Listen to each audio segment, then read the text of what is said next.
Thank you, Mr. President. It's a pleasure to be able to talk about something that's really uplifting, considering the heavy policies we normally talk about on this floor. This one, I want to tell a little story because, as you know, I'm a member of your Legislative Committee on Economic Development and International Relations, which last fall did a work session in my district at the Museum of Flight.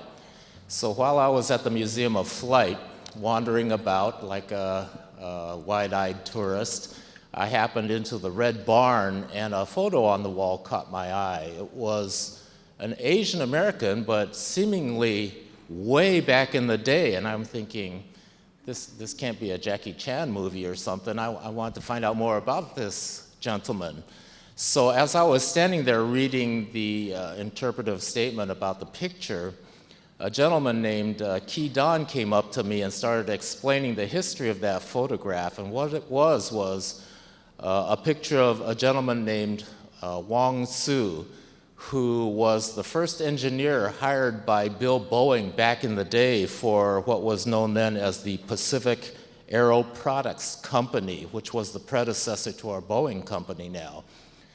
And in hearing the story about Mr. Wong Su, he sounded like an amazing person. He was a naval cadet at the age of 12 in China, sent to the US at the age of 17, studied at MIT, but then Mr. Boeing caught the attention of Mr. Tsu and brought him on board, where Mr. Wong Tsu, Mr. Wong, not Mr. Tsu, Mr. Wong came in and developed and engineered Mr. Boeing's first successful commercial venture, which was the Model C. So that Model C was a two-pontoon version that they built for the Navy. They also designed a land version for the Army, a single pontoon rapid deployment version for the Navy, a C-700 for Mr. Boeing himself, and two other prototypes, along with a Model C trainer.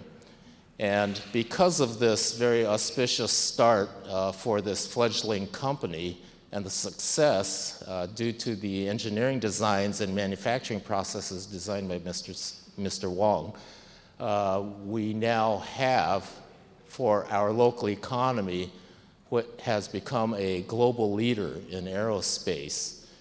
And I just wanted to recognize some of the efforts of Mr. Don for bringing this to my attention and explaining the historical significance of this, because a lot of us, when we think about Chinese immigrants way back in the day, we think about how the transnational railroad was built or how the gold mines were worked.